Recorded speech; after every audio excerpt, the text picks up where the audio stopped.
Hi. Well, my name is Carol, and I started this channel a long time ago. Had no real intention of making videos on it. I was like uploading my videos, and then I decided over 5 years ago that I was going to do a makeover and that I was going to better myself. And the reason why is because I was ready to get married again, and I wanted to make the best me that I could possibly be and gift of myself to the future husband that I was going to look for, because I wanted him to give me the best of what he could be to me.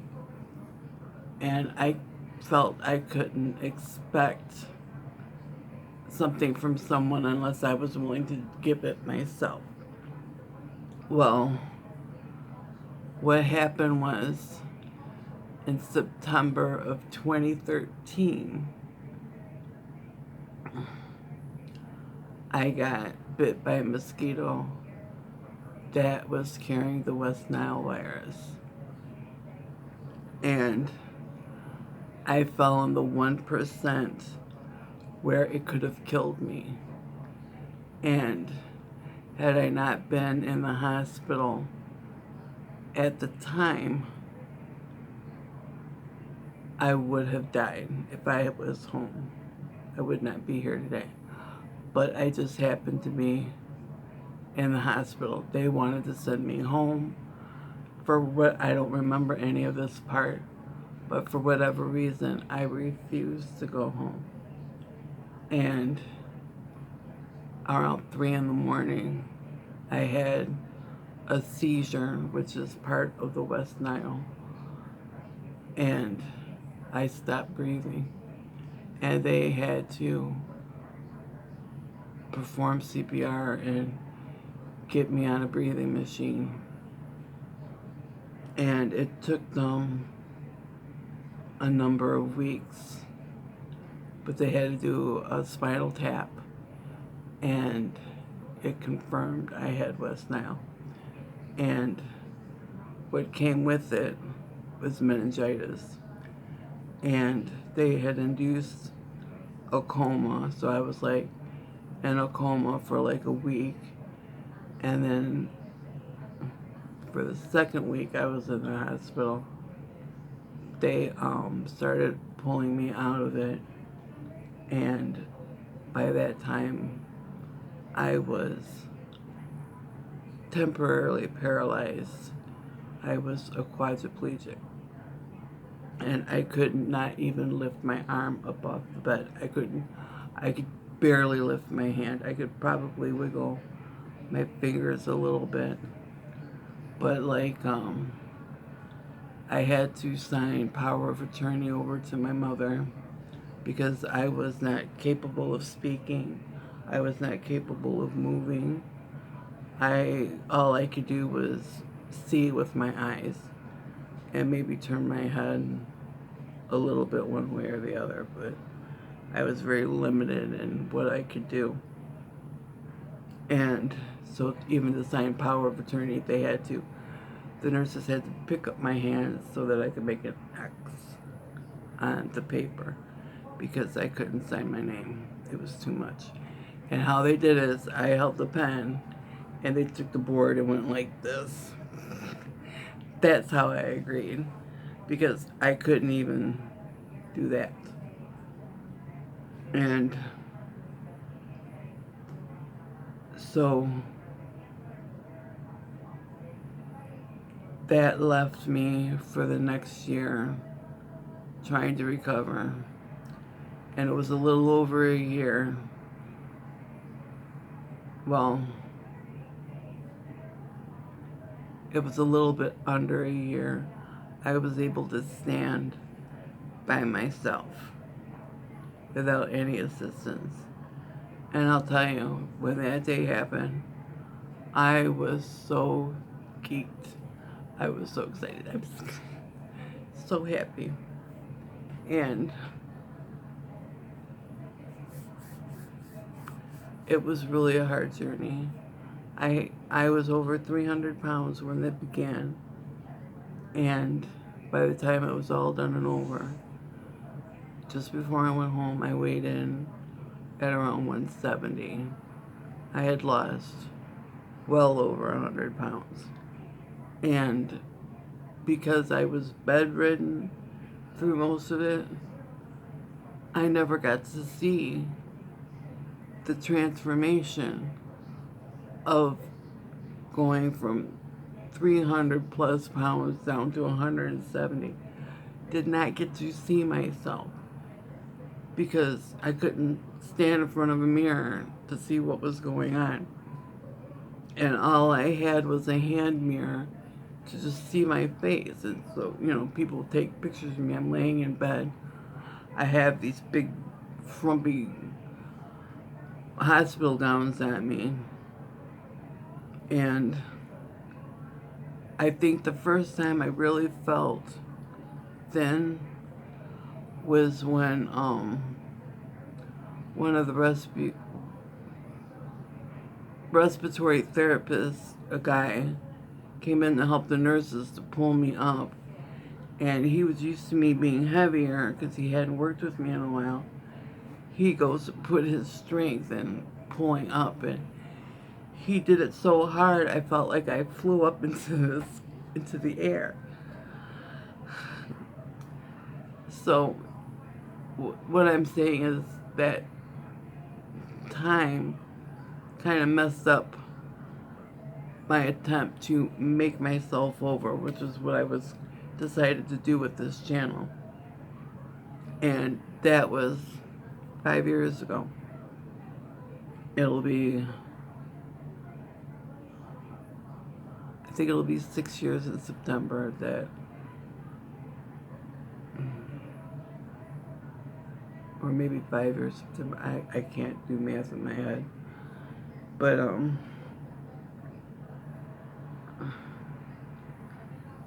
now that I've been home all this time, I've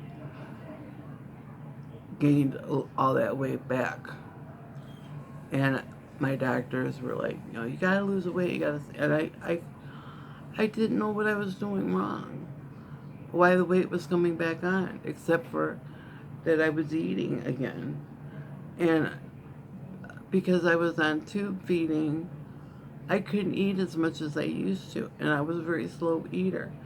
I mean, it took me over a half hour just to eat a little cheeseburger, just a simple cheeseburger from McDonald's. It would take me over a half hour just to eat that when I started eating, and I couldn't even finish it. A little cheeseburger, it's like this big, There's not much to them, they're for children. And I would eat like 2/3 of it, and I couldn't finish it. And my appetite is still the same. I can't eat like I used to. Yet I put all the weight back on, and I'm not a big sweet eater. So I didn't understand why I couldn't get the weight off. And my doctors were like, you gotta get the weight off. And they were telling, because I went off this oxygen, they were telling me, and they were explaining to me recently, and then it started sinking in and started making sense. But what they were explaining to me was that my heart has to work extra hard to pump blood to my body. And because I have all these recent health issues that I'm still trying to get over, my heart is having a difficult time oxygenating my body, and therefore is the reason why I need to be on the oxygen. And they were saying that if I lose the weight, my heart wouldn't have to work so hard, and then I can get rid of the oxygen. So I was kind of being mindful about what I was eating, not really doing a diet or anything like that, but it took me over a year, and I lost about 40 pounds. Because I think after this was all done, I went all the way up to like um, 340, and my doctors were like freaking out. And so then I started watching what I was eating and eating more fruit and more vegetables. And slowly the weight started coming off. And I didn't really plateau or anything like that, but I've been tripping over this, and it gets caught, and people in the house are getting this caught around their feet, and they're pulling on it. Next thing I know, I'm being yanked in my nose and my ears, and I'm really getting annoyed being tethered to something. And I love to travel, and I can't go long distances because my air tank that I take when I go out to the doctor or to shopping or something only lasts 5 hours. So I can't even go, because I live in the Metro Detroit area. There's a place called Frankenmuth. It's like an hour drive away from here, maybe 2 hour. I would say like an hour drive, maybe an hour and a half. And they have the most awesome food there. It's a tourist trap. But they have like these German restaurants. It's a German themed town. And they have this chicken at Frankenmuth that's, oh, it's really good, you know. And they have all these side dishes that they serve with it. So you can get mashed potatoes, you can get green beans, you can get dressing, you can get, they have this like, this relish. It's like a cranberry relish. And I don't know what they have in it, but it is so sweet and tart at the same time. It's really good.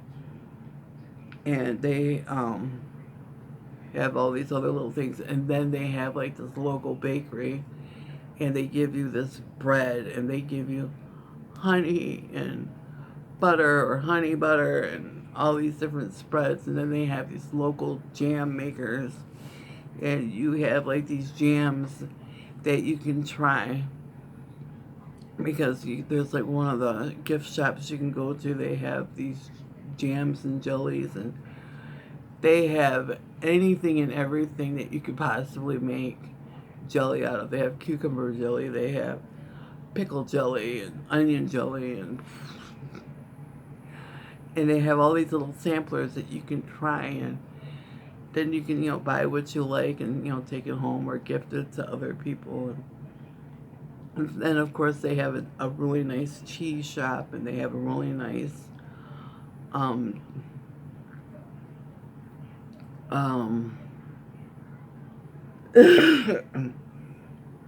excuse me.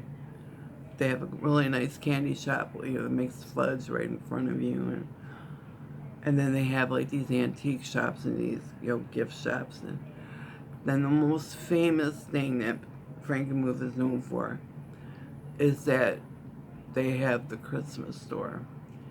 And the Christmas store is where all the malls would buy those decorations that you see in the malls. The Christmas store is the one that makes those. And the Christmas store is freaking huge. It's like a mall in itself. And it's all Christmas themed. And anything you could possibly buy with a Christmas theme on it, you can get there. And so I've been trying, you know, to lose this weight, and so I can get off this oxygen, and wasn't having much luck. And I've decided, because I was looking into other options, and I decided to try the keto diet. And I started that on the 9th of July, 2019. And today is the 17th. And to date, I haven't really cheated, but I haven't followed it 100%. I would say I followed it 99%. I lost about 5, really close to 6 pounds. I'm like a couple ounces away from being full 6 pounds in the first week. And a friend of mine on Facebook suggested that I look at Dr. Berg on YouTube, so I was watching a lot of his videos, and I decided to try the intermittent fast with the keto. And he was saying in one of his videos that a lot of it will be water loss in the first portion that you lose, so make sure that you get dehydrated, keep yourself dehydrated. And I was thinking about it, it's like I am perfectly fine with it being water loss because I have a severe problem with edema. The water retention in my calves and in my feet are really bad. I have very poor circulation, and so I've been working on trying to get my circulation better, and part of doing that is exercising more. So trying to not, because I had to deal with this West Nile, I'm not very good standing and walking long distances. I get very short-winded very easily, or my muscles can't tolerate me standing long periods of time. So I've been working on that to develop it. Now I bought a Fitbit that I use to keep track of my steps, and I put they want you to walk like 10,000 steps a day. I'm doing good if I can get around 1,500 steps a day.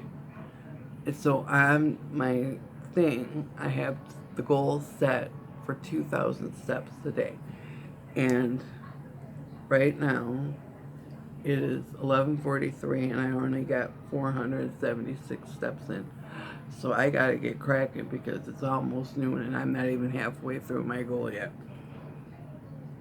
But it'll catch up before long. And so today, while I was making breakfast, because I can't stand very long, I got up, I went into the kitchen, and then I sat down for a moment to recollect myself and catch up on my breathing. Then I got the frying pan, put it on the stove, put the temperature on, got my eggs and my milk, and I scrambled up 2 eggs. And then by that time, the pan was nice and warm enough to put the eggs in. Put the eggs in the pan, and I stood there watching my eggs, moving them as they needed to be moved so that they could cook evenly. And I like nice, big, fluffy pancakes. Eggs. I don't like them like little teeny tiny crumbs. Ooh, it doesn't appeal to me. And I also like cheese on my eggs, and I have a high risk of kidney stones, and this diet is great for causing you kidney stones. So he had a video on Facebook about how to avoid kidney stones, so I've been following those tips and tricks. And because I've been feeling some slight pain in my lower back, and now the pain is getting better because I've been eating the lemons every day and avoiding some foods that are notorious for causing kidney stones, which like spinach and almonds. And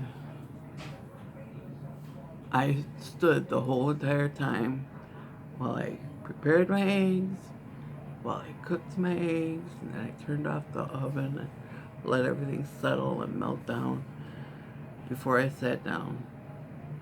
And for me, that was a huge accomplishment. And so I'm really proud of myself for that right now. So I gotta go back in there and I gotta clean up my mess. But I had some thoughts that I kind of wanted to get down. So it's like, I'm gonna keep it Carol's Makeover. But, you know, I wanna like reinvent myself. You know, I can't do the things I used to do. And I want to get back. I want to get my life back, but I want a different life. So, one of the things I want to do is I want to start my own business. And I want to like refurbish things, redecorate things.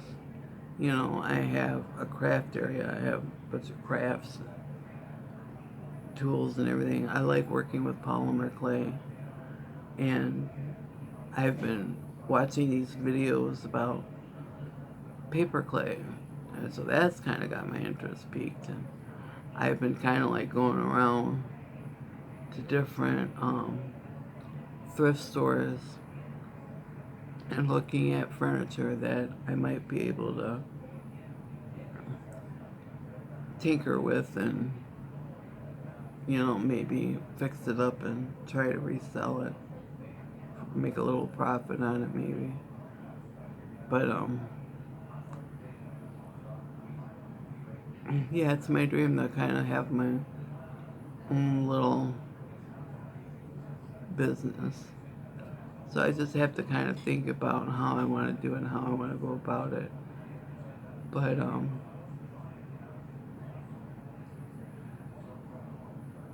I want to document my journey, and I want to talk about a number of things, not just my diet, but on things that I learn about. You know, I'm like a spiritual person, and I'm like a history buff. And I don't mean like recent history, ancient history.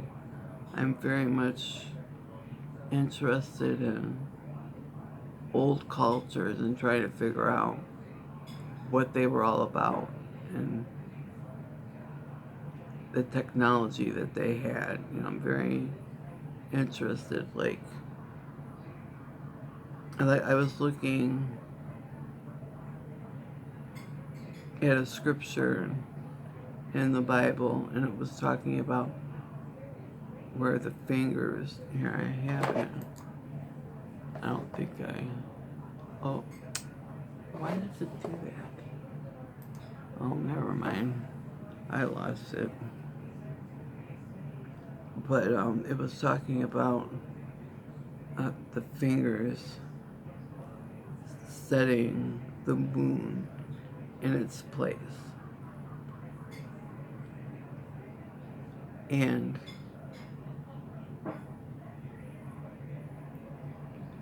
that kind of like,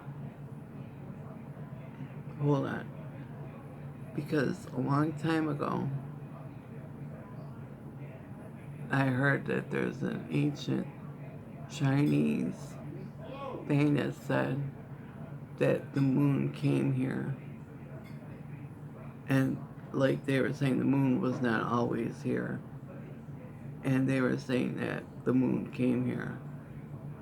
And I think roughly 5,000 years ago.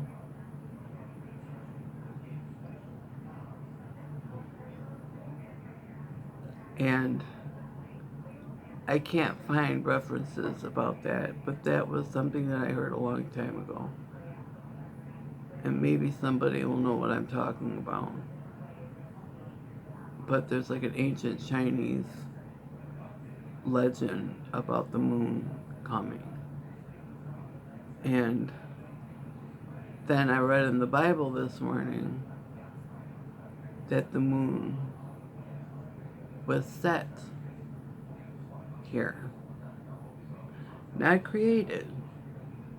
It was set, meaning it was placed.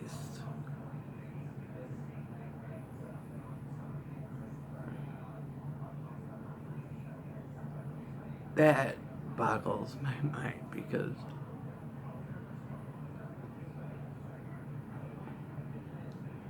it's the choice of words.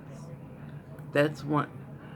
See, when I had that tracheotomy, I was not able to talk until they released the bubble that held it in place. Then I could speak. But when that bubble was inflated, I couldn't speak. And not having my voice, losing my ability to speak, and how people treated me,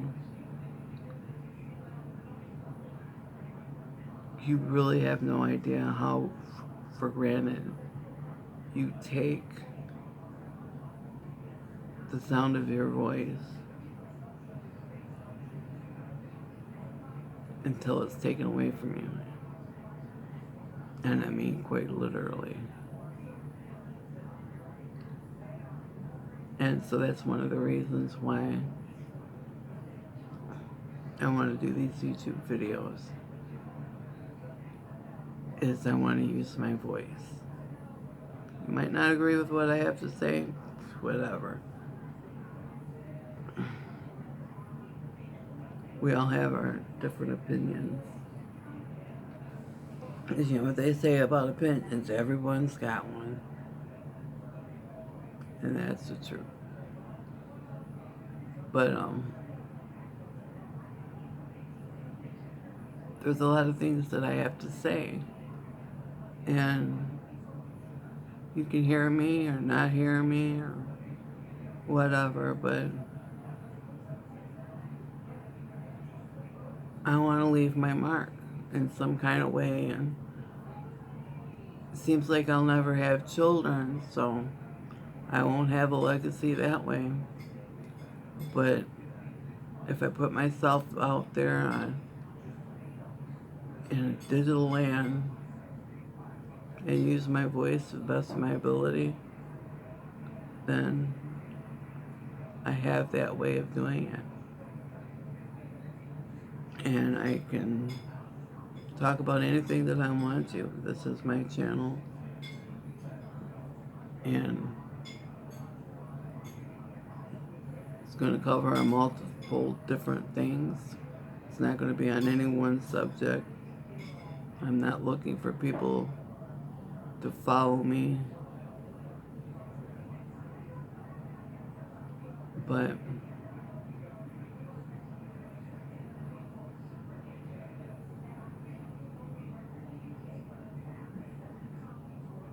I think I'm going to end it right about here.